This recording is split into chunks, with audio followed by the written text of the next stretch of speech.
ഈ വാർത്താ ദിനത്തിലെ പ്രധാന റിപ്പോർട്ടുകളുമായി വാർത്താമഴ ആരംഭിക്കുന്നു. ഞാൻ എസ് വിജയകുമാർ. സംസ്ഥാനത്ത് കനത്ത മഴ തുടരുകയാണ്. വടക്കൻ കേരളത്തിലാണ് മഴ നാശം വിതയ്ക്കുന്നത്. പുഴകളിൽ ജലനിരപ്പ് ഉയർന്നു. കോഴിക്കോടും വയനാട്ടിലും പലയിടത്തും മലവെള്ളപ്പാച്ചിലുണ്ടായി. കരുവൻതുരുത്തിയിലും കൊയിലാണ്ടിയിലും തോണി മറിഞ്ഞ് അപകടത്തിൽപ്പെട്ട 6 പേരെ രക്ഷപ്പെടുത്തി. മഴയ്ക്കൊപ്പമെത്തിയ കാറ്റിൽ മരങ്ങൾ കടപുഴകി പലയിടത്തും അപകടങ്ങളുണ്ടായി.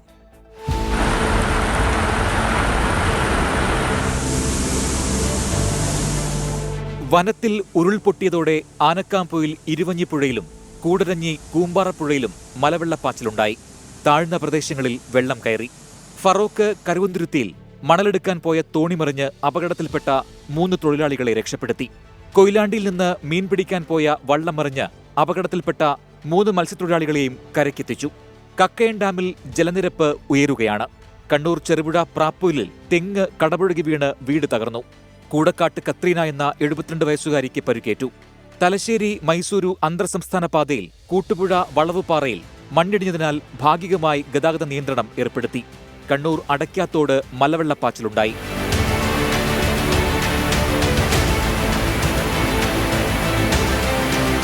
കൊട്ടിയൂർ, മന്നഞ്ചേരി, ചെട്ടിയാമ്പറമ്പ് എന്നിവിടങ്ങളിലെ 7 കുടുംബങ്ങളെ ബന്ധുവീടുകളിലേക്ക് മാറ്റി. മലപ്പുറം കരുളായിൽ പുഴ മുറിച്ചു കിടക്കുന്നതിനിടെ 2 കാട്ടാനക്കുട്ടികൾ ഒഴുക്കിൽപ്പെട്ടു. മറ്റാനകളെത്തി ഇവയെ രക്ഷപ്പെടുത്തി.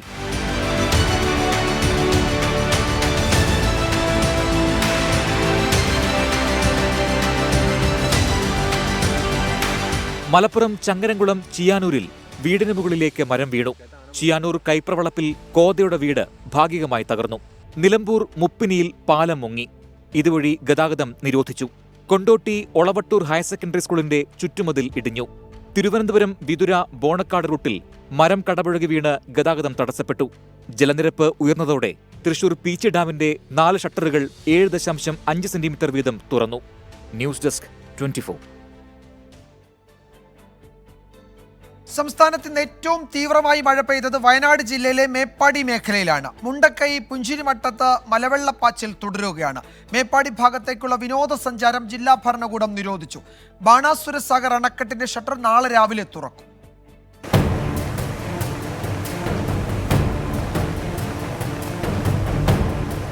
മേപ്പാടി വെള്ളരിമല വില്ലേജിലാണ് അതിതീവ്ര മഴ രേഖപ്പെടുത്തിയത്. കള്ളാടി, പുത്തുമല എന്നിവിടങ്ങളിൽ 202, 200 മില്ലിമീറ്റർ മഴ പെയ്തു. മേലെ മുണ്ടക്കൈ പുഞ്ചിരിമട്ടത്ത് 2019 ഉരുൾപൊട്ടലുണ്ടായ പ്രദേശത്ത് പുലർച്ചെ മലയിടിഞ്ഞു. ഇതോടെ ചൂരൽ മലപ്പുഴയിൽ മലവെള്ളപ്പാച്ചിൽ തുടരുകയാണ്. 2020 ഓഗസ്റ്റ് 7-ാം തീയതി 2 വീട് ഫുള്ളായിട്ട് പോയി. ഭാഗികമായിട്ടൊരു വീട് നഷ്ടപ്പെട്ടു. അത് ഇതേ സ്ഥലമാണ്, സ്പോട്ടാണ്. പക്ഷേ ഇന്നലെ രാവിലെ 2:30 മുതൽ മഴ കനത്തു. ഈ വെള്ളം കയറുന്ന എല്ലാവർക്കും ഭീഷണിയായിരുന്നു. എല്ലാവർക്കും പേടി. എല്ലാവരും പരസ്പരം കരച്ചിലും പറച്ചിലും. വേറെ ആരും ഒന്നും പറയാനൊന്നുമില്ല, മാറ്റി താമസിച്ചിട്ടൊന്നുമില്ല. അങ്ങനെ ഞങ്ങൾ പരമാവധി വീടുകളൊക്കെ പോയി പറഞ്ഞു. ചില ആൾക്കാർ അവരെ വേണ്ടപ്പെട്ട ആൾക്കാരെയൊക്കെ റിസോർട്ടുകൾക്ക് മാറ്റി. സാധാരണക്കാരൊക്കെ അതാത് വീടുകളിൽ തന്നെ കിടക്കും. പ്രദേശവാസികളെ 2 ദുരിതാശ്വാസ ക്യാമ്പുകളിലേക്ക് മാറ്റി പാർപ്പിച്ചു.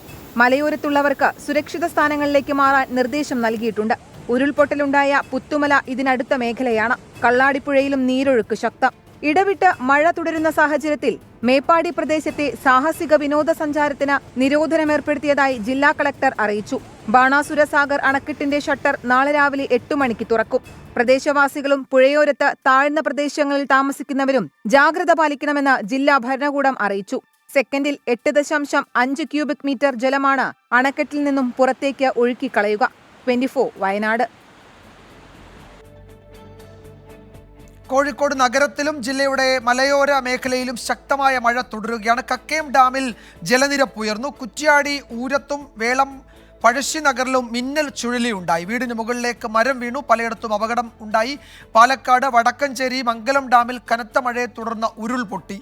2 മണ്ണിടിച്ചിലും റിപ്പോർട്ട് ചെയ്യുന്നുണ്ട്. ഓടംതോട് പടങ്ങിട്ടത്തോട്ടിൽ 200 മീറ്ററോളം റോഡ് ഒഴുകിപ്പോയി. മിഥില ബാലൻ കോഴിക്കോട്ട് നിന്നും, നിഖിൽ പ്രമേഷ് പാലക്കാട്ട് നിന്നും വിവരങ്ങൾ നൽകും. മിഥില, ഇപ്പോഴും മഴ തുടരുകയാണോ കോഴിക്കോട്ട്? ഇപ്പോൾ എവിടെയൊക്കെയാണ് കൂടുതൽ ജാഗ്രത വേണ്ടത്? എന്താണ് ജില്ലയിലെ പൊതു സാഹചര്യം? വിജയകുമാർ, ഇപ്പോഴും കോഴിക്കോട് ജില്ലയിൽ മഴ തുടരുകയാണ്. കോഴിക്കോട് നഗരത്തിലും ഒപ്പം തന്നെ ഏറ്റവും കൂടുതൽ മഴ റിപ്പോർട്ട് ചെയ്യപ്പെടുന്നത് ഗ്രാമീണ മേഖലകളിലാണ്, പ്രത്യേകിച്ച് മലയോര മേഖലകളിലാണ്. ഉച്ച മുതൽ തന്നെ ഈ മലയോര മേഖലകളിൽ അതിശക്തമായ മഴയുണ്ട്. മഴ മാത്രമല്ല, അതിശക്തമായ കാറ്റും ഇവിടങ്ങളിൽ വീശുന്നുണ്ട്. കക്കയം ഡാമിൽ ജലനിരപ്പ് ഉയരുന്നുണ്ട്. അലേർട്ട് പ്രഖ്യാപിച്ചിട്ടുണ്ട്. നിലവിലിപ്പോൾ കക്കയം ഡാമിൽ ഓറഞ്ച് അലേർട്ടാണുള്ളത്. ഇനിയും ജലനിരപ്പ് ഉയരുകയാണെങ്കിൽ റെഡ് അലേർട്ട് പ്രഖ്യാപിക്കേണ്ട സാഹചര്യമാണെന്ന് എക്സിക്യൂട്ടീവ് എഞ്ചിനീയർ അറിയിച്ചിട്ടുണ്ട്. മറ്റൊന്ന് കുറ്റ്യാടി മേഖലയിലാണ്. കുറ്റ്യാടി മേഖലയിലും കനത്ത മഴയാണ്, കാറ്റുണ്ട്. ഈ കനത്ത മഴയിലും ചുഴലിക്ക് സമാനമായ കാറ്റാണ് ഇവിടെ അല്പസമയം മുമ്പ് ആഞ്ഞു വീശിയത്. വലിയ രീതിയിലുള്ള നാശനഷ്ടങ്ങൾ ഉണ്ടായിട്ടുണ്ട്. നിരവധി വീടുകൾക്ക് മുകളിൽ മരങ്ങൾ വീണിട്ടുണ്ട്, വീടുകൾ തകർന്നിട്ടുണ്ട്. മറ്റൊന്ന് എക്കാലത്തും ഉള്ളതുപോലെ തന്നെ മാവൂർ മേഖലകളിലാണ്. ചെറിയൊരു മഴ പോലും മാവൂരിൽ പ്രളയ സമാനമായ സാഹചര്യം ഉണ്ടാക്കുന്നതാണ്. പുഴകളിലെല്ലാം തന്നെ ജലനിരപ്പ് ഉയർന്നു വരുന്നുണ്ട്. താഴ്ന്ന പ്രദേശങ്ങളെല്ലാം, ചെറിയ ചെറിയ ഗ്രാമീണ റോഡുകളെല്ലാം തന്നെ ഇപ്പോൾ വെള്ളത്തിനടിയിലാണ്. എന്തുതന്നെയായാലും ഇപ്പോഴും മഴ ശക്തമായി, നഗരത്തെ അപേക്ഷിച്ച് നോക്കുകയാണെങ്കിൽ ഗ്രാമീണ മേഖലകളിൽ, മലയോര മേഖലകളിൽ അതിശക്തമായ മഴയുണ്ട്. മഴ മാത്രമല്ല, ചുഴലിക്ക് സമാനമായ കാറ്റും ഇപ്പോൾ ആഞ്ഞു വീശിയിട്ടുണ്ട്. കൃഷ്ണകുമാർ. യെസ്, നമ്മളിനി പോകുന്നത് പാലക്കാട്ടേക്കാണ്. അവിടെ നിഖിൽ പ്രമേഷ് പാലക്കാട്ട് നിന്ന് വിവരങ്ങൾ നൽകും. നിഖിൽ, എന്താണ് അവിടെ നിന്നുള്ള വിവരങ്ങൾ? ഈ മംഗലം ഡാമിലെ ഉരുൾപൊട്ടലിന്റെ വിവരങ്ങൾ, വിശദാംശങ്ങൾ ലഭ്യമായിട്ടുണ്ടോ? വലിയ തോതിൽ നാശനഷ്ടം റിപ്പോർട്ട് ചെയ്തിട്ടുണ്ടോ ആ മേഖലയിൽ? വിജയകുമാർ, ഇന്നുച്ചയ്ക്ക് ശേഷം പെയ്ത കനത്ത മഴയിലാണ് വ്യാപക നാശനഷ്ടം ഈ മേഖലയിൽ ഉണ്ടായിട്ടുള്ളത്. മംഗലം ഡാം മലയോര മേഖലയിൽ വിവിധ ഇടങ്ങളിൽ ഉരുൾപൊട്ടി എന്നതാണ് ലഭ്യമാകുന്ന വിവരങ്ങൾ. ഓടാംതോട് പടങ്ങിട്ടത്തോട്ടിൽ ഉരുൾപൊട്ടിയതിനെ തുടർന്ന് 200 മീറ്ററോളം റോഡ് ഒലിച്ചു പോകുന്ന സാഹചര്യം ഉണ്ടായി. 6 കുടുംബങ്ങൾ ഇവിടെ ഒറ്റപ്പെട്ടിട്ടുണ്ട്. കടപ്പാറ മേരി മാത എസ്റ്റേറ്റിലും വട്ടപ്പാറ മുക്കാടൻ പ്ലാന്റേഷനിലുമാണ് ഉരുൾപൊട്ടിയത്. കടപ്പാറ കോളനിക്ക് സമീപവും താളികക്കൽ ആദിവാസി കോളനിക്ക് സമീപവും മണ്ണിടിച്ചിലുണ്ടായി. ഈ താളികകളിൽ തന്നെ തോട്ടിൽ വെള്ളം കയറിയതിനെ തുടർന്ന് 15ഓളം കുടുംബങ്ങൾ ഇവിടെ ഒറ്റപ്പെടുന്ന സാഹചര്യം ഉണ്ടായിട്ടുണ്ട്. അതോടൊപ്പം തന്നെ മംഗലം ഡാം പന്നിക്കുളമ്പിൽ 30ഓളം വീടുകളിൽ വെള്ളം കയറിയിട്ടുണ്ട്. വടക്കഞ്ചേരി ദേശീയപാതയോരത്തും വിവിധ പ്രദേശങ്ങളിലും രൂക്ഷമായ വെള്ളക്കെട്ടാണ് നിലവിലത്തെ സാഹചര്യത്തിൽ ഉണ്ടായിട്ടുള്ളത്. പാലക്കുഴിയിലും ശക്തമായ മലവെള്ളപ്പാച്ചിൽ ഉണ്ടായിട്ടുണ്ട്. രാത്രി വൈകിയും മലയോര മേഖലയിൽ ശക്തമായ മഴ തുടർന്നുകൊണ്ടിരിക്കുകയാണ്. ഈ പശ്ചാത്തലത്തിലാണ് ഇപ്പോൾ ജില്ലയിലെ വിദ്യാലയങ്ങൾക്ക് അവധി പ്രഖ്യാപിക്കുന്ന സാഹചര്യം ഉണ്ടായിട്ടുള്ളത്. ശക്തമായ മഴ തുടരുന്ന സാഹചര്യത്തിൽ തന്നെയാണ് ഇത്തരത്തിൽ അവധി നൽകാൻ ജില്ലാ ഭരണകൂടം തീരുമാനിച്ചത്. ജില്ലയിലെ പ്രൊഫഷണൽ കോളേജുകൾ, അംഗൻവാടികൾ, കിൻഡർ ഗാർഡൻ, മദ്രസ, ട്യൂഷൻ സെന്റർ ഉൾപ്പെടെ എല്ലാ വിദ്യാഭ്യാസ സ്ഥാപനങ്ങൾക്കുമാണ് നാളെ ജില്ലാ കളക്ടർ അവധി പ്രഖ്യാപിച്ചിട്ടുള്ളത്. അതോടൊപ്പം തന്നെ മറ്റൊരു പ്രധാനപ്പെട്ട വാർത്ത ഇതുമായി ബന്ധപ്പെട്ട് ആളിയാർ ഡാം വീണ്ടും തുറന്നു എന്നുള്ളതാണ്. മഴ കനത്ത സാഹചര്യത്തിലാണ് ആളിയാർ ഡാമിന്റെ ഷട്ടറുകൾ വീണ്ടും തുറക്കുന്ന സാഹചര്യം ഉണ്ടായത്. ഡാമിന്റെ 9 ഷട്ടറുകൾ 9 സെന്റിമീറ്റർ വീതമാണ് തുറന്നത്. വിജയകുമാർ. യെസ്, നിഖിൽ പ്രമേഷ് വിവരങ്ങൾ നൽകുകയായിരുന്നു പാലക്കാട്ട് നിന്ന്. മറ്റു ജില്ലകളിലെ വിവരങ്ങളിലേക്ക്. തൃശൂർ, വയനാട്, പാലക്കാട് ജില്ലകളിൽ പ്രൊഫഷണൽ കോളേജുകൾ ഉൾപ്പെടെ എല്ലാ വിദ്യാഭ്യാസ സ്ഥാപനങ്ങൾക്കും നാളെ കളക്ടർ അവധി പ്രഖ്യാപിച്ചു. ശക്തമായ മഴയും കാറ്റും തുടരുന്ന സാഹചര്യത്തിലാണ് ജില്ലാ ഭരണകൂടം അവധി പ്രഖ്യാപിച്ചത്. റെസിഡൻഷ്യൽ സ്ഥാപനങ്ങൾക്ക് അവധി ബാധകമല്ല. മുൻകൂട്ടി തീരുമാനിച്ച പരീക്ഷകൾക്കും അഭിമുഖത്തിനും അവധി ബാധകമല്ല. അത് നേരത്തെ പ്രഖ്യാപിച്ചതുപോലെ തന്നെ നടക്കുമെന്ന് ജില്ലാ ഭരണകൂടം അറിയിക്കുന്നു. മറ്റു ചില പ്രധാന റിപ്പോർട്ടുകളിലേക്ക് പോവുകയാണ്. കേരള സർവകലാശാല സിൻഡിക്കേറ്റ് തെരഞ്ഞെടുപ്പിൽ ഇടതുപക്ഷത്തിന് മുന്നേറ്റം. 12-ൽ 9 സീറ്റുകളും CPIM നേടി. ചരിത്രത്തിൽ ഇത് ആദ്യമായി 2 BJP സ്ഥാനാർത്ഥികൾ ജയിച്ചു. കോൺഗ്രസിന് 1 സീറ്റ് മാത്രമാണ് ലഭിച്ചത്. നാടകീയ സംഭവങ്ങൾക്കൊടുവിൽ ഹൈക്കോടതി ഉത്തരവിന് പിന്നാലെയാണ് വോട്ടെണ്ണൽ നടന്നത്.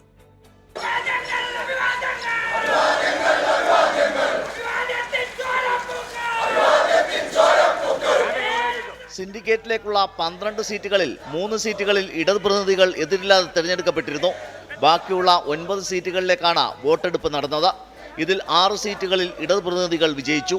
വിവിധ വിഭാഗങ്ങളുടെ പ്രതിനിധികളായി doctor Prakash KC, doctor Rahim K, doctor Pramod MN, doctor TR Manoj, Rajeev Kumar, Ajay DN എന്നിവരാണ് വിജയിച്ചത്. ഇതിനു പുറമെ doctor Naseeb, doctor Leninlal, professor Manoj എന്നിവർ എതിരില്ലാതെ തിരഞ്ഞെടുക്കപ്പെട്ടിരുന്നു. ഈ കെട്ടകാലത്തും കേരളത്തിന്റെ ഉന്നത വിദ്യാഭ്യാസ മേഖല തകർത്തു തരിപ്പണമാക്കാൻ ഒരു ഗവർണറും അതിന് കുടപിടിച്ചുകൊണ്ട് കേരളത്തിലെ പ്രമുഖമായ ഒരു സർവകലാശാലയുടെ വൈസ് ചാൻസലറും ഗവർണർ നിയോഗിച്ചിട്ടുള്ള കേരളത്തിൽ അറിയപ്പെടുന്ന വർഗീയവാദികളായിട്ടുള്ള 10-12 പേരും ശ്രമിച്ചപ്പോൾ അതിനെയെല്ലാം അതിജീവിച്ചുകൊണ്ട് 12 സീറ്റിൽ 9 സീറ്റിലും അഭിമാനകരമായ വിജയമാണ് നമ്മൾ ഇവിടെ നേടിയിരിക്കുന്നത്. BJP പ്രതിനിധികളായി PS ഗോപകുമാറും ഡോക്ടർ വിനോദ് കുമാർ TG നായരും വിജയിച്ചു. ആദ്യമായാണ് സിൻഡിക്കേറ്റിൽ BJP വിജയിക്കുന്നത്. കോൺഗ്രസിൽ നിന്ന് അഹമ്മദ് ഫൈസലാണ് വിജയിച്ചത്. രാവിലെ വോട്ടെടുപ്പ് കഴിഞ്ഞെങ്കിലും വോട്ടെണ്ണാൻ പറ്റില്ലെന്ന വൈസ് ചാൻസലർ തീരുമാനിച്ചത് തർക്കത്തിനിടയാക്കി. കോടതിയിൽ നിന്ന് വിധി വന്ന ശേഷമേ വോട്ടെണ്ണൽ തുടങ്ങാൻ കഴിയൂന്നായിരുന്നു VCയുടെ നിലപാട്. തുടർന്ന് ഹൈക്കോടതി വിധി ലംഘിക്കുന്നുവെന്നാരോപിച്ച സെനറ്റ് അംഗങ്ങൾ VCയെ ഉപരോധിച്ചു. ഇതിനിടെ SFI പ്രവർത്തകർ സർവകലാശാല ആസ്ഥാനത്തേക്ക് എത്തിയത് പോലീസ് തടഞ്ഞു. തുടർന്ന് ഉന്തും തള്ളുമായി.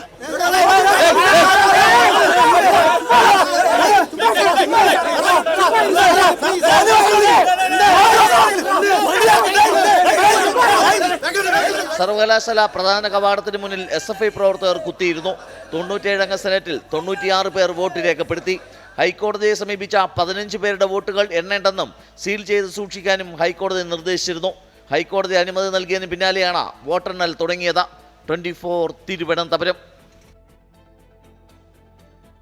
കേന്ദ്ര ബജറ്റിനെതിരെ രൂക്ഷ വിമർശനവുമായി പ്രതിപക്ഷ നേതാവ് രാഹുൽ ഗാന്ധി. അംബാനിക്കും അദാനിക്കും മാത്രമാണ് ബജറ്റിൽ നേട്ടമുണ്ടായത്. അഗ്നിവീറുകളുടെ പെൻഷനായി സർക്കാർ പണം മാറ്റിവെച്ചിട്ടില്ല. രാജ്യം ചക്രവ്യൂഹത്തിൽപ്പെട്ട അവസ്ഥയിലാണെന്നും രാഹുൽ ഗാന്ധി ആരോപിച്ചു. സഭയിൽ സ്പീക്കറും രാഹുലും തമ്മിൽ വാക്കുതർക്കമുണ്ടായി. ബഡ്ജറ്റ് ചർച്ചയിൽ പങ്കെടുത്ത പ്രതിപക്ഷ നേതാവിന്റെ വിമർശനങ്ങൾ ഏതാണ്ടെല്ലാം ട്രഷറി ബെഞ്ചിനെ പ്രകോപിപ്പിക്കുന്നതായിരുന്നു. നരേന്ദ്രമോദി, അമിത്ഷാ, അജിത് ഡോവൽ, മോഹൻ ഭാഗവത് തുടങ്ങിയവർ സൃഷ്ടിച്ച ചക്രവ്യൂഹത്തിലാണ് രാജ്യം. A1, A2 എന്നിങ്ങനെ അംബാനിയെയും അദാനിയെയും സൂചിപ്പിച്ച് അവർക്ക് വേണ്ടിയാണ് ഈ സർക്കാർ നയങ്ങളെന്ന് രാഹുൽ ഗാന്ധി കുറ്റപ്പെടുത്തി. सर इनके पास हिंदुस्तान के धन की मोनोपोली है, तो सर मैं समझ नहीं पा रहा हूँ इनके बारे में मैं इंडिकेट कैसे करूँ. इनके बारे में बोलना तो पड़ेगा सर. स्पीकर सर, मैं समझता हूँ मंत्री जी को अदानी जी और A1 एंड A2 की रक्षा करनी है, मैं समझता हूँ. No problem. वो सर ऊपर से ऑर्डर आया है सर ऊपर से ऑर्डर आया है सर, मैं समझता हूँ. मैं इस पर कोई टिप्पणी नहीं करूँगा. രാജ്യത്ത് ഭയത്തിന്റെ അന്തരീക്ഷമാണ് നിലനിൽക്കുന്നത്. നികുതി ഭീകരവാദം രാജ്യത്ത് സാധാരണ ജനങ്ങളുടെ ജീവിതം വഴിമുട്ടിക്കുന്നു. തൊഴിലില്ലാത്തവർക്കായി ബഡ്ജറ്റ് ഒരാശയവും മുന്നോട്ട് വെച്ചില്ല. കോർപ്പറേറ്റുകൾക്ക് നൽകിയ ഇളവുകൾ കൊണ്ട് രാജ്യത്ത് തൊഴിലവസരങ്ങൾ സൃഷ്ടിക്കപ്പെട്ടിട്ടില്ല. ധനമന്ത്രിക്കൊപ്പം ഉദ്യോഗസ്ഥർ ബജറ്റിന്റെ ഹൽവ പാചകം ചെയ്യൽ ചടങ്ങിൽ പങ്കെടുത്ത ചിത്രം സഭയിൽ ഉയർത്തിക്കാട്ടാനുള്ള രാഹുൽ ഗാന്ധിയുടെ ശ്രമം സ്പീക്കറുമായുള്ള വാഗ്വാദത്തിൽ കലാശിച്ചു. फोटो दिखा रहा हूँ, एक फोटो दिखा रहा हूँ. आपने टीवी ऑफ कर दिया सर. नो टीवी कोई ऑफ नहीं है. वो देखिए सर, ऑफ हो गया. मेरा फोटो दिखा, कोई नहीं ऑफ था सर. ऑफ है सर. नो सर दिखाइए सर. तो मेरी ये अपेक्षा रहती है कि सर ये देखिए सर, बंद होगी. आप सदन की मर्यादा को रहे. सर जब भी मैं उसको हटाना चाहता हूँ मुझे ये करना है सर. वो देखो आगे. പാർലമെന്റിൽ ഇന്നു മുതൽ മാധ്യമങ്ങൾക്ക് കൊണ്ടുവന്ന പുതിയ നിയന്ത്രണങ്ങൾ സംബന്ധിച്ചും രാഹുൽ ഗാന്ധി പ്രസംഗത്തിനിടെ സൂചിപ്പിച്ചു. ബഡ്ജറ്റ് ചർച്ചകൾ ഉപസംഹരിച്ച് നാളെ ധനമന്ത്രി നിർമ്മല സീതാരാമൻ ലോക്സഭയിൽ മറുപടി പറയും. R Radhakrishnan, 24, Delhi. Delhi Rau's IAS study സർക്കിളിന്റെ ബേസ്മെന്റിലെ വെള്ളക്കെട്ടിൽ 3 പേർ മുങ്ങി മരിച്ച സംഭവത്തിൽ പ്രതിഷേധം ശക്തമാക്കി വിദ്യാർത്ഥികൾ.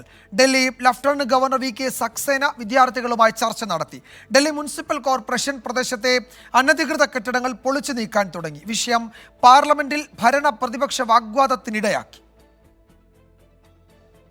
അപകടത്തിൽ മരിച്ചവരുടെ കുടുംബത്തിന് ധനസഹായം നൽകുക, എത്ര പേർ മരിച്ചു എന്ന് ഔദ്യോഗികമായി സ്ഥിരീകരിക്കുക, വീഴ്ചകൾ ആവർത്തിക്കാതിരിക്കാൻ കർശന നടപടി സ്വീകരിക്കുക തുടങ്ങിയ ആവശ്യങ്ങൾ ഉന്നയിച്ച് ശക്തമായ സമരം തുടരുകയാണ് വിദ്യാർത്ഥികൾ.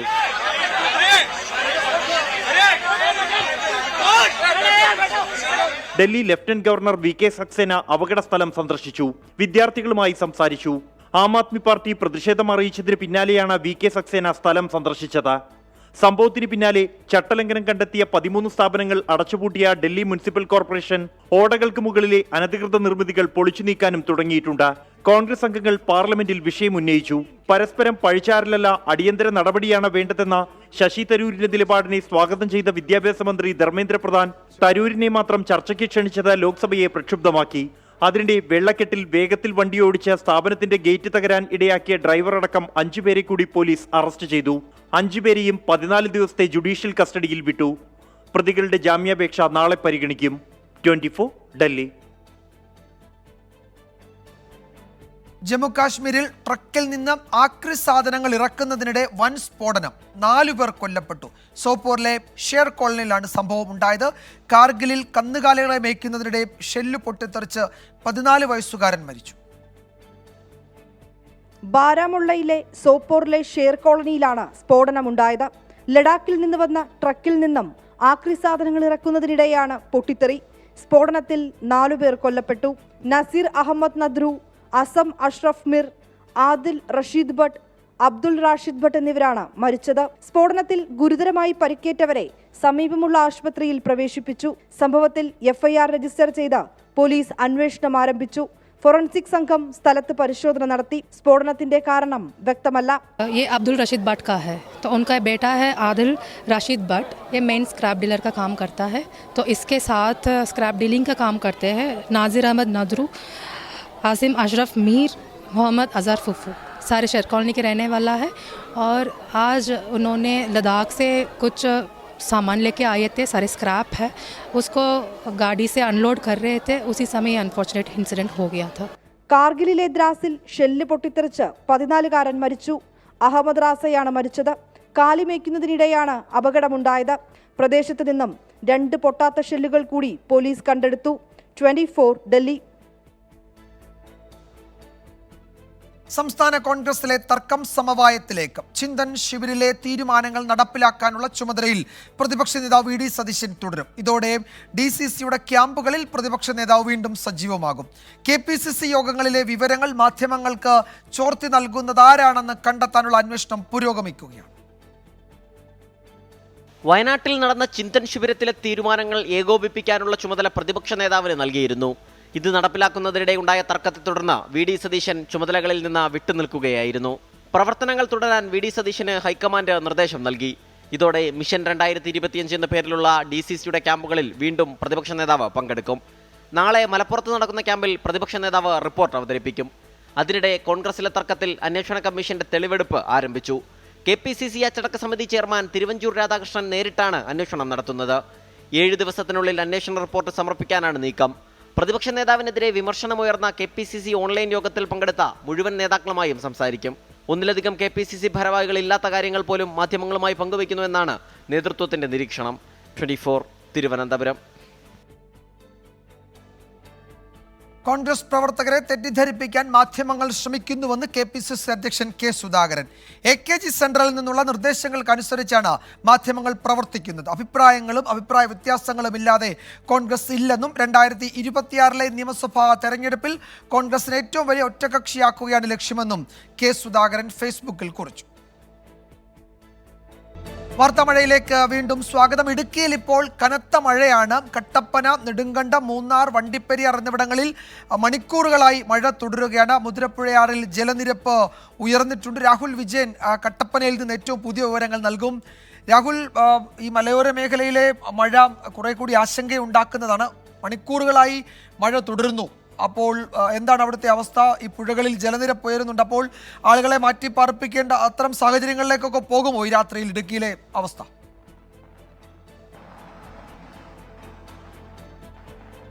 വിജയകുമാർ, വൈകിട്ട് 5 മണിക്ക് ശേഷം തുടങ്ങിയ മഴയാണ്. ജില്ലയിൽ പരക്കെ മഴ പെയ്യുന്നുണ്ട്. എല്ലായിടത്തും ഒരേ രീതിയിൽ തന്നെ, ഒരേ അളവിൽ തന്നെ മഴ പെയ്യുന്നു എന്നുള്ളതാണ് ഏറ്റവും പ്രധാനപ്പെട്ട കാര്യം. കട്ടപ്പന, നെടുങ്കണ്ടം, രാജാക്കാട്, അതുപോലെ തന്നെ മൂന്നാർ, അടിമാലി, തൊടുപുഴ എന്നിവിടങ്ങളിലെല്ലാം ശക്തമായി മഴ പെയ്യുന്നുണ്ട്. ഒരല്പം മഴ കൂടുതൽ പെയ്യുന്ന സ്ഥലമെന്ന് വേണമെങ്കിൽ മൂന്നാറിനെ വിശേഷിപ്പിക്കാം. കാരണം അവിടെ ഇന്ന് രാവിലെ മുതൽ തന്നെ മഴയുണ്ടായിരുന്നു. വൈകിട്ടായപ്പോൾ അത് കൂടുതൽ കനക്കുകയാണ് ചെയ്തത്. മുതിരപ്പുഴയാറിൽ ജലനിരപ്പ് ഉയർന്നിട്ടുണ്ട്. അതുകൊണ്ട് തന്നെ ജാഗ്രത പാലിക്കണമെന്നുള്ള നിർദ്ദേശം നൽകുകയും ചെയ്തിട്ടുണ്ട്. ചെറു ഡാമുകളൊക്കെ തുറന്നിരിക്കുകയാണ്. ആവശ്യമെങ്കിൽ കൂടുതൽ വെള്ളം പുറത്തേക്ക് ഒഴുക്കാൻ വേണ്ടിയുള്ള നടപടി ഉണ്ടാകും. കല്ലാർകുട്ടി, പാമ്പള അടക്കമുള്ള ഡാമുകൾ തുറന്നിട്ടുണ്ട്. ഇനി തൊടുപുഴയിൽ മലങ്കര ഡാമിന്റെ ഷട്ടറുകളും ഉയർത്തിയിരിക്കുകയാണ്. തൊടുപുഴയാറിലും ജലനിരപ്പ് ഉയർന്നിട്ടുണ്ട് എന്നുള്ളതാണ് ഏറ്റവും പ്രധാനപ്പെട്ട കാര്യം. മറ്റ് അനിഷ്ട സംഭവങ്ങളൊന്നും നിലവിൽ റിപ്പോർട്ട് ചെയ്യപ്പെട്ടിട്ടില്ല എന്നുള്ളത് ആശ്വാസകരമായ കാര്യമാണെങ്കിൽ കൂടിയും ജാഗ്രത പാലിക്കേണ്ടതുണ്ട്. മണിക്കൂറുകളായി ഒരേ രീതിയിൽ മഴ പെയ്യുന്നതാണ് നിലവിൽ ആശങ്ക സൃഷ്ടിക്കുന്ന കാര്യം. പലരും ചോദിക്കുന്ന ഒരു പ്രധാനപ്പെട്ട ചോദ്യമുണ്ട്, നാളെ സ്കൂളുകൾക്ക് അവധി ഉണ്ടോ എന്ന്. നിലവിൽ അവധി പ്രഖ്യാപിച്ചിട്ടില്ല എന്നുള്ളതാണ് നമുക്ക് അന്വേഷിച്ചപ്പോൾ അറിയാൻ കഴിഞ്ഞിട്ടുള്ളത്. കാരണം ഇടുക്കിയിൽ ഏതെങ്കിലും തരത്തിലുള്ള അലർട്ടുകൾ ഇല്ല. ഓറഞ്ച് അലർട്ടെങ്കിലും ഉണ്ടെങ്കിൽ മാത്രമേ അവധി പ്രഖ്യാപിക്കൂ എന്നാണ് കളക്ടറുടെ ഓഫീസിൽ നിന്ന് നമുക്കിപ്പോൾ ആ വിവരം ലഭിച്ചിരിക്കുന്നത്. അതുകൊണ്ട് തന്നെ അവധിയില്ല എന്നുള്ളതാണ് ഏറ്റവും പ്രധാനപ്പെട്ട കാര്യം. പക്ഷേ മഴയ്ക്ക് ഒരു കുറവുമില്ല. ശക്തമായ മഴ എല്ലായിടത്തും പെയ്യുന്നു, ഹൈ റേഞ്ചിലും ലോ റേഞ്ചിലും. യെസ്, ഇടുക്കിയിൽ ഹൈറേഞ്ച് ലോ റേഞ്ച് വ്യത്യാസമില്ലാതെ കനത്ത മഴ തുടരുകയാണെന്നാണ് ഞങ്ങളുടെ ബ്യൂറോ റിപ്പോർട്ട് ചെയ്യുന്നത്. ചില അവധി വിവരങ്ങൾ കൂടിയുണ്ട്. നാളെ കൂരാച്ചുണ്ടിലെ എല്ലാ വിദ്യാഭ്യാസ സ്ഥാപനങ്ങൾക്കും അവധിയായിരിക്കും. കാലവർഷം അതിരൂക്ഷമായി തുടരുന്ന സാഹചര്യത്തിൽ മണ്ണിടിച്ചിൽ, മലവെള്ളപ്പാച്ചിൽ, മരം വീഴാനുള്ള സാധ്യതകൾ എന്നീ അപകടങ്ങൾ മുന്നിൽ കണ്ട് കൂരാച്ചുണ്ട് ഗ്രാമപഞ്ചായത്ത് പരിധിയിലെ മുഴുവൻ വിദ്യാഭ്യാസ സ്ഥാപനങ്ങൾക്കും നാളെ കളക്ടർ അവധി നൽകാൻ ഗ്രാമപഞ്ചായത്ത് വിദ്യാഭ്യാസ സമിതി തീരുമാനിച്ചു. ഗ്രാമപഞ്ചായത്ത് പ്രസിഡന്റ് ആണ് ഇക്കാര്യം അറിയിച്ചത്. കോഴിക്കോട് കൂരാച്ചുണ്ട് പഞ്ചായത്തിലെ വിദ്യാഭ്യാസ സ്ഥാപനങ്ങൾക്ക് അവധിയായിരിക്കും. മലപ്പുറം ജില്ലയിലെ നിലമ്പൂർ, ഏറനാട്, കൊണ്ടോട്ടി താലൂക്കുകളിലും കോഴിക്കോട് ജില്ലയിലെ തിരുവമ്പാടി, കൂടരഞ്ഞി, കോടഞ്ചേരി, കൂരാച്ചുണ്ട് പഞ്ചായത്തുകളിലും വിദ്യാഭ്യാസ സ്ഥാപനങ്ങൾക്ക് നാളെ അവധിയായിരിക്കും. പ്രൊഫഷണൽ കോളേജുകൾക്ക് ഉൾപ്പെടെയാണ് അവധി. മഴ ശക്തിയായി തുടരുന്ന സാഹചര്യത്തിലാണ് അവധി പ്രഖ്യാപിച്ചിരിക്കുന്നത്. മറ്റു ചില പ്രധാന റിപ്പോർട്ടുകളിലേക്ക്. മണ്ണിടിച്ചിലുണ്ടായ ഷിരൂരിൽ രക്ഷാപ്രവർത്തനം പുനരാരംഭിക്കുന്നതിൽ അനിശ്ചിതത്വം തുടരുകയാണ്. നേവി സംഘം പുഴയിൽ പരിശോധന നടത്താതെ മടങ്ങി. രക്ഷാപ്രവർത്തനം പൂർണ്ണമായി അവസാനിപ്പിച്ചുവെന്ന് അർജുന്റെ കുടുംബം ആരോപിച്ചു. ഷിരൂർ ദൗത്യത്തിന്റെ 14-ാം ദിനം. രക്ഷാപ്രവർത്തനം താൽക്കാലികമായി അവസാനിപ്പിച്ചാലും ദൗത്യസംഘങ്ങൾ മേഖലയിൽ തുടരുമെന്നായിരുന്നു ജില്ലാ ഭരണകൂടത്തിന്റെ ഉറപ്പ്. എന്നാൽ അപകട സ്ഥലത്തുള്ളത് ദേശീയപാതയിലെ മണ്ണ് നീക്കം ചെയ്യുന്ന ഒരു JCBയും 3 പോലീസ് ഉദ്യോഗസ്ഥരും മാത്രം. അടിയൊഴുക്ക് പരിശോധിക്കാനെത്തിയ നാവികസേനാംഗങ്ങൾ പുഴയിലിറങ്ങാതെ മടങ്ങി. നമ്മളെല്ലാം ആശങ്കപ്പെട്ട പോലെ തന്നെ പുഴയിൽ നിന്ന് മാത്രമല്ല കരയിൽ പോലും ഒരു തരത്തിലുള്ള സംവിധാനങ്ങളും ഇവിടെയില്ല. രാവിലെ നേവിയിലെ ചില ഉദ്യോഗസ്ഥർ ഇവിടെ എത്തിയിരുന്നു. പക്ഷേ പിന്നീട് അവരും മടങ്ങിപ്പോകുന്ന സാഹചര്യമാണ് ഉണ്ടായത്. പൂർണ്ണമായും ഒരു തരത്തിലുള്ള ഒരു പ്രവർത്തനവും നടക്കാത്ത നിലയിലേക്ക് ഈ സ്ഥലം പൂർണ്ണമായി മാറിയിരിക്കുകയാണ്. പ്രതീക്ഷ നഷ്ടപ്പെട്ടുവെന്ന് അർജുന്റെ കുടുംബം. ഇവിടുത്തെ സംവിധാനങ്ങൾക്ക് ഇനി അവർ കഴിഞ്ഞു. അത് ഇനിയില്ല, അവർക്ക് ഇനി ഉണ്ടാകാം. പക്ഷെ അത് കണ്ടെത്താൻ ആരുമില്ല എന്നാണ് ഞാൻ മനസ്സിലാക്കുന്നത്. ഷിരൂരിൽ കൂടുതൽ സംവിധാനങ്ങൾ എത്തിച്ച് ദൗത്യം തുടരണമെന്ന് റിട്ടയർഡ് മേജർ M. ഇന്ദ്രബാലൻ 24-നോട് പറഞ്ഞു. When we say contact point 4, that has the highest probability of having the truck. 4 പോയിന്റ്സിൽ ഏതെങ്കിലും ഒരു ട്രക്ക് 100% ആണ്. ഡ്രഡ്ജിംഗ് യന്ത്രം ഉപയോഗിക്കാനുള്ള സാധ്യത പരിശോധിക്കാൻ തൃശൂരിൽ നിന്നുള്ള ടെക്നിക്കൽ സംഘം ഷിരൂരിലെത്തും. 6 നോട്ടിൽ കൂടുതൽ അടിയൊഴുക്കുള്ള ഗംഗാവലിയിൽ ഡ്രഡ്ജർ ഉപയോഗിച്ചുള്ള മണ്ണ് നീക്കത്തിനും വെല്ലുവിളികളേറെ. 24 ഷിരൂർ. ഷിരൂരിലെ രക്ഷാദൗത്യത്തിനായി തൃശൂരിൽ നിന്നുള്ള ഡ്രഡ്ജിംഗ് യന്ത്രം സജ്ജമായി. യന്ത്രം എത്തിക്കുന്നതിന് ഉത്തര കന്നഡ ജില്ലാ ഭരണകൂടത്തിന്റെ അനുമതി ഇതുവരെ ലഭിച്ചിട്ടില്ല. ഗംഗാവാലി പുഴയിലെ ഒഴുക്ക് പരിശോധിച്ച ശേഷമായിരിക്കും യന്ത്രം കർണാടകയിൽ എത്തിക്കുക. ഒഴുക്ക് പരിശോധിക്കാൻ തൃശൂരിലെ കേരള കാർഷിക സർവകലാശാലയിൽ നിന്നുള്ള സംഘം ഷിരൂരിലേക്ക് പുറപ്പെട്ടു. തൃശൂരിലെ കാർഷിക ഗവേഷണ കേന്ദ്രം കോഴിക്കോട് ആസ്ഥാനമായ കമ്പനിയെ കൊണ്ട് പ്രത്യേകം തയ്യാറാക്കിയതാണ് ഡ്രഡ്ജിംഗ് യന്ത്രം. ജലോപരിതലത്തിൽ സുഗമമായി യാത്ര ചെയ്ത് 25 താഴ്ചയിൽ ചെളി നീക്കം ചെയ്യാൻ കഴിയുമെന്നതാണ് യന്ത്രത്തിന്റെ സവിശേഷത. അർജുനായുള്ള തിരച്ചിലിൽ നിർണായക പങ്കുവഹിക്കാൻ കഴിയും എന്നതിനാൽ കേരളം തന്നെയാണ് യന്ത്രത്തിന്റെ കാര്യം കർണാടക സർക്കാരിനെ അറിയിച്ചത്. പക്ഷേ യന്ത്രത്തിന് അനുമതി നൽകാൻ ഇതുവരെയും കർണാടക സർക്കാർ തയ്യാറായിട്ടില്ല. ഗംഗാവലി പുഴയിലെ ഒഴുക്കിനെ പ്രതിരോധിക്കാൻ ഡ്രഡ്ജിംഗ് യന്ത്രത്തിന് കഴിയുമോ എന്ന ആശങ്കയാണ് അനുമതി നൽകാൻ വൈകുന്നത്. ഡ്രഡ്ജർ ഉപയോഗിച്ച് നദിയിൽ തിരച്ചിൽ നടത്തുന്നതിനായുള്ള സാധ്യതകൾ പരിശോധിക്കാൻ ഇതോടെ കേരളത്തിൽ നിന്നുള്ള പ്രത്യേക സംഘം ഷിരൂരിലേക്ക് പുറപ്പെട്ടു. ഡ്രഡ്ജിംഗ് യന്ത്രത്തിന്റെ ഒരു ഓപ്പറേറ്ററും കൃഷിവകുപ്പിലെ ഉദ്യോഗസ്ഥനുമാണ് യാത്ര തിരിച്ചത്.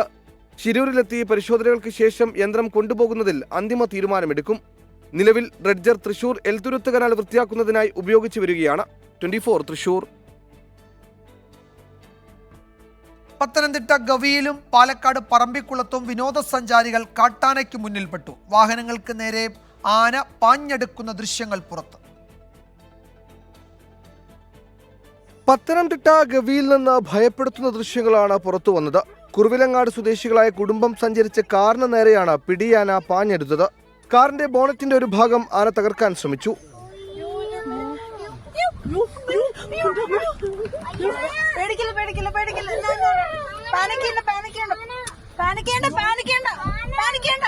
പാലക്കാട് പറമ്പിക്കുളം കടുവാ സങ്കേതത്തിലും വിനോദസഞ്ചാരികൾ കാട്ടാനക്കൂട്ടത്തിന് മുന്നിൽപ്പെട്ടു.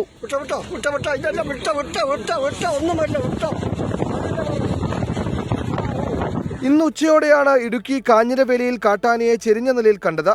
ജനവാസ മേഖലയിൽ ഇറങ്ങിയ കൊമ്പന് വൈദ്യുതാഘാതമേറ്റെന്നാണ് പ്രാഥമിക നിഗമനം. സ്വകാര്യ വ്യക്തിയുടെ പുരയിടത്തിലായിരുന്നു ജഡം. വനവകുപ്പ് ഉദ്യോഗസ്ഥർ സ്ഥലത്തെത്തി. പ്രദേശത്ത് 4 മാസം മുമ്പ് കാട്ടാനാക്രമണത്തിൽ ഇന്ദിര എന്ന സ്ത്രീ കൊല്ലപ്പെട്ടിരുന്നു. വിവിധ ബ്യൂറോകൾക്കൊപ്പം 24 പത്തനംതിട്ട. കോഴിക്കോട് ഒരു കുട്ടിക്ക് കൂടി അമീബിക് മസ്തിഷ്ക ജ്വരം സ്ഥിരീകരിച്ചു. പുതുച്ചേരിയിലെ ലാബിൽ നടത്തിയ പരിശോധനയിലാണ് 4 വയസ്സുകാരന് രോഗം സ്ഥിരീകരിച്ചത്. കുട്ടിയുടെ ആരോഗ്യനില തൃപ്തികരമാണെന്ന് ആശുപത്രി അധികൃതർ അറിയിച്ചു. ചികിത്സയ്ക്കുള്ള കൂടുതൽ മരുന്ന് ജർമ്മനിയിൽ നിന്ന് എത്തിച്ചു. കൊച്ചിയിൽ ചികിത്സയിലായിരുന്ന കുട്ടി ആശുപത്രി വിട്ടു. 4 വയസ്സുകാരൻ കഴിഞ്ഞ 10 ദിവസമായി കോഴിക്കോട്ടെ സ്വകാര്യ ആശുപത്രിയിൽ ചികിത്സയിലാണ്. പ്രാഥമിക പരിശോധനയിൽ അമീബിക് മസ്തിഷ്ക ജ്വരം കണ്ടെത്തിയെങ്കിലും വ്യക്തതയ്ക്ക് വേണ്ടിയാണ് പുതുച്ചേരിയിലെ ലാബിലേക്ക് സാമ്പിൾ അയച്ചത്. ഈ പരിശോധനയിൽ രോഗം സ്ഥിരീകരിച്ചു. ജർമ്മനിയിൽ നിന്നെത്തിച്ച മരുന്നുൾപ്പെടെ കുട്ടിക്ക് നൽകുന്നുണ്ട്. ആരോഗ്യനില തൃപ്തികരമാണെന്നും ആശുപത്രി അധികൃതർ അറിയിച്ചു. അതേസമയം നേരത്തെ രോഗം സ്ഥിരീകരിച്ച കണ്ണൂർ സ്വദേശിയായ 4 വയസ്സുകാരൻ വെന്റിലേറ്ററിൽ തുടരുകയാണ്. കുട്ടി മരുന്നുകളോട് നല്ല രീതിയിൽ പ്രതികരിക്കുന്നുണ്ട്. അമീബിക് മസ്തിഷ്ക ജ്വരത്തിനുള്ള കൂടുതൽ മരുന്ന് ജർമ്മനിയിൽ നിന്നെത്തിച്ചു. അമീബിക് മെനിഞ്ചോ എൻകഫലൈറ്റിസിനു വേണ്ടിയുള്ള മരുന്ന് ശ്രീ ഷംസീർ വയലിൽ VPS ഗ്രൂപ്പ് ഇപ്പോൾ സർക്കാരിന് നൽകിയിരിക്കുകയാണ്. അമീബിക് മസ്തിഷ്ക ജ്വരം ബാധിച്ച് കൊച്ചി അമൃത ആശുപത്രിയിൽ ചികിത്സയിലായിരുന്ന കുട്ടി രോഗമുക്തനായി. തൃശൂർ സ്വദേശി 12 വയസ്സുകാരനാണ് ഇന്ന് ആശുപത്രി വിട്ടത്. ജൂൺ 1-ാം തീയതിയാണ് കുട്ടിക്ക് രോഗം ബാധിച്ചത്. അതീവ ഗുരുതരാവസ്ഥയിലായിരുന്ന കുട്ടി ജൂൺ 16 മുതൽ അമൃത ആശുപത്രിയിൽ ചികിത്സയിലായിരുന്നു. News desk 24. മാസപ്പടി വിവാദം രാഷ്ട്രീയ പ്രേരിതമെന്ന് ആവർത്തിച്ച് സർക്കാർ. CMRLന് അനുകൂലമായി സർക്കാരും മുഖ്യമന്ത്രിയും ഒന്നും ചെയ്തിട്ടില്ലെന്നും ഹൈക്കോടതിയിൽ അറിയിച്ചു. തന്റെ കമ്പനിക്കെതിരായ അന്വേഷണം രാഷ്ട്രീയ അജണ്ടയുടെ ഭാഗമാണെന്ന് മുഖ്യമന്ത്രിയുടെ മകൾ വീണ വിജയൻ വിശദീകരിച്ചു. മാസപ്പടി വിവാദത്തിൽ വിജിലൻസ് അന്വേഷണം ആവശ്യപ്പെട്ടുള്ള മാത്യു കുഴൽനാടിന്റെ ഹർജിയിൽ മുഖ്യമന്ത്രി പിണറായി വിജയൻ, മകൾ വീണ എന്നിവരുടെ ഭാഗമാണ് കോടതി ഇന്ന് കേട്ടത്. CMRLന് ഒരു ആനുകൂല്യവും മുഖ്യമന്ത്രി നൽകിയിട്ടില്ല. മുഖ്യമന്ത്രിയെ ബന്ധിപ്പിക്കാൻ ഹാജരാക്കിയ തെളിവുകൾ നിലനിൽക്കില്ലെന്നും സർക്കാർ കോടതിയിൽ വ്യക്തമാക്കി. താൻ IT പ്രൊഫഷണൽ മാത്രമാണെന്നും രാഷ്ട്രീയ പാർട്ടികളുമായി ബന്ധമില്ലെന്നും മുഖ്യമന്ത്രിയുടെ മകൾ വീണ പറഞ്ഞു. ആദായ നികുതി വകുപ്പിന്റെ അന്വേഷണം അതീവ രഹസ്യ സ്വഭാവമുള്ളതാകണമെന്ന് ചട്ടമുണ്ട്. ഇത് ലംഘിക്കപ്പെടരുതെന്നും വീണ ഓർമ്മിപ്പിച്ചു. കേസ് ബുധനാഴ്ച വീണ്ടും പരിഗണിക്കും. 24 കൊച്ചി. കൊല്ലം ഓയൂരിൽ 6 വയസ്സുകാരിയെ തട്ടിക്കൊണ്ടുപോയ കേസിൽ 3-ാം പ്രതി അനുപമ പത്മകുമാറിന് ജാമ്യം. ഉപാധികളോടെയാണ് ഹൈക്കോടതി ജാമ്യം അനുവദിച്ചത്. പഠനാവശ്യത്തിനായി ജാമ്യം അനുവദിക്കണമെന്നായിരുന്നു അനുപമയുടെ വാദം.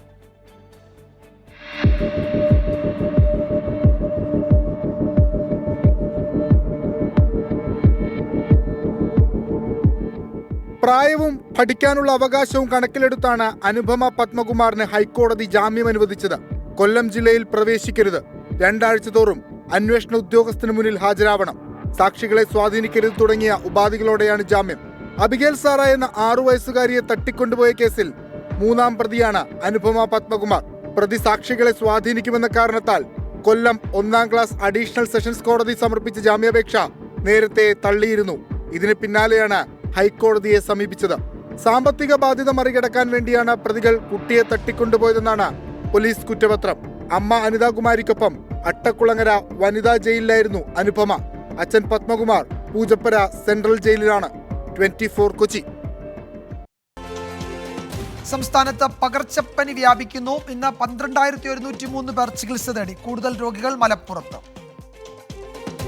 കൊല്ലത്ത് ഗർഭിണിയായ കുതിരയെ ആക്രമിച്ച കേസിൽ ഒരാൾ അറസ്റ്റിൽ. കൊട്ടിയം പഴക്കുളം സ്വദേശി അല്ലമീനാണ് പിടിയിലായത്. കോഴിക്കോട് ലിങ്ക് റോഡിൽ വയോധികനെ മരിച്ച നിലയിൽ കണ്ടെത്തിയ സംഭവം കൊലപാതകമെന്ന് പോലീസ്. ഡാർജിലിംഗ് സ്വദേശി ആഷിഫ് ഖാനാണ് മരിച്ചത്. തിരുവനന്തപുരം വഞ്ചിയൂരിൽ വീട്ടിലെത്തി യുവതിയെ വെടിവെച്ച സംഭവത്തിൽ നിർണായക വിവരങ്ങൾ പോലീസിന്. സംഭവത്തിനു ശേഷം അക്രമിയുടെ വാഹനം പോയത് കൊട്ടാരക്കരയിലേക്ക്. CCTV ദൃശ്യങ്ങൾ പോലീസ് ശേഖരിച്ചു. 9 വയസ്സുകാരിയെ ലൈംഗികമായി പീഡിപ്പിച്ച കേസിൽ പ്രതിക്ക് 43 വർഷം കഠിന തടവും 30,000 രൂപ പിഴയും ശിക്ഷ. കടക്കൽ സ്വദേശി വിഷ്ണുവിനെയാണ് കൊട്ടാരക്കര ഫാസ്റ്റ് ട്രാക്ക് സ്പെഷ്യൽ കോടതി ശിക്ഷിച്ചത്. വിനോദസഞ്ചാരികളുടെ സുരക്ഷ ഉറപ്പാക്കാൻ നടപടി വേണമെന്ന ഉന്നതതല യോഗത്തിൽ മുഖ്യമന്ത്രി പിണറായി വിജയന്റെ നിർദ്ദേശം. എല്ലാ ഹോം സ്റ്റേകൾക്കും തദ്ദേശ സ്വയംഭരണ സ്ഥാപന ലൈസൻസ് ഉറപ്പാക്കണം. ഇനിയും ഒളിമ്പിക്സ് വിശേഷങ്ങളിലേക്ക്.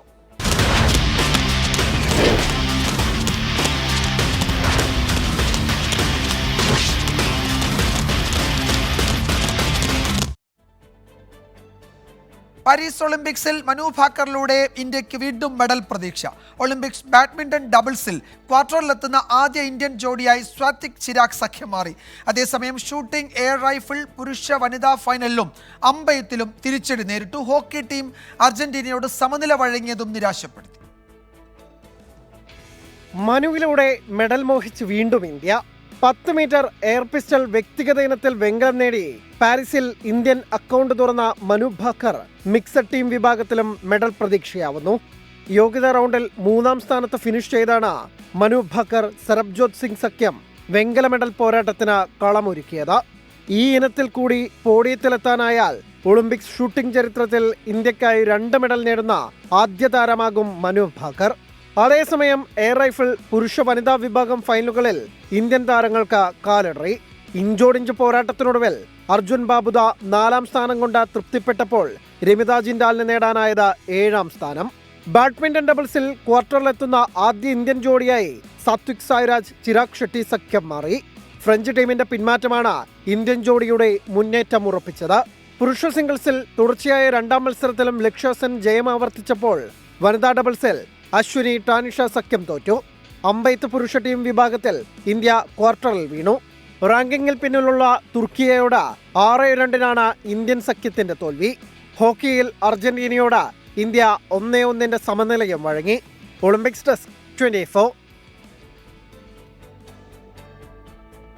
കനത്ത മഴ തുടരുന്ന സാഹചര്യത്തിൽ, ശക്തമായ മഴയും കാറ്റുമുള്ള സാഹചര്യത്തിൽ എറണാകുളം ജില്ലയിലെ അങ്കണവാടികൾ, പ്രൊഫഷണൽ കോളേജുകൾ അടക്കമുള്ള വിദ്യാഭ്യാസ സ്ഥാപനങ്ങൾക്ക് ചൊവ്വാഴ്ച ജൂലൈ 30, അതായത് നാളെ, ജില്ലാ കളക്ടർ അവധി പ്രഖ്യാപിച്ചു. മുൻ നിശ്ചയപ്രകാരമുള്ള പൊതുപരീക്ഷകൾ, യൂണിവേഴ്സിറ്റി പരീക്ഷകൾ എന്നിവയ്ക്ക് മാറ്റമുണ്ടായിരിക്കുന്നതല്ല എന്നാണ് എറണാകുളം ജില്ലാ കളക്ടറുടെ അറിയിപ്പ്. ഈ റിപ്പോർട്ടോടെ വാർത്താമഴ അവസാനിക്കുകയാണ്. ഇനി കാണാം കൂരായണം. നമസ്കാരം.